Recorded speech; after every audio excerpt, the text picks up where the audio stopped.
Hi, my name is Jim, and this is my welcome home story.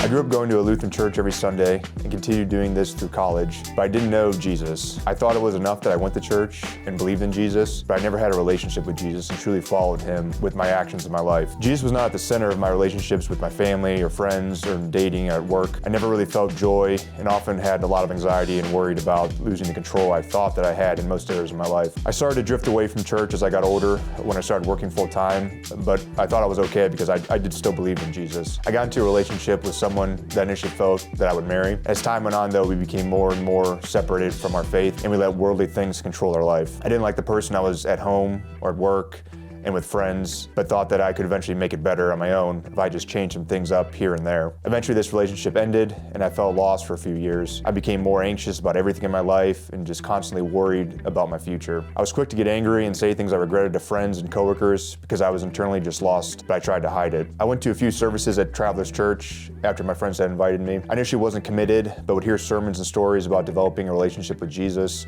and living to serve him and give him control in all areas of your life. I thought I was starting to do that, but in reality, I was still trying to control many parts of my life. I continued to struggle in life and truly realized I was helpless and needed Jesus in my entire life when one of my friends passed away from cancer a little over a year ago. After his funeral, I went for a walk and was praying, and I realized that I was trying to still control most parts of my life, and this was just not working. At that moment, I decided to give Jesus all parts of my life and asked him to forgive me for the sins I was still committing and not letting him heal. Since I decided to give my entire life to Jesus, I feel like a completely new person. I have a feeling of peace in my life that I never felt before, and I no longer worry about my future because I have complete confidence in him, and that as long as I'm focusing on him and doing his will, he will take care of the rest. I feel that I'm a better family member, friend, and coworker as I try to reflect the love of Jesus in all my relationships. There are still challenges and areas I need to improve in my life, but I'm able to handle them peacefully and patiently as I keep going to him to give me strength and help me through each challenge.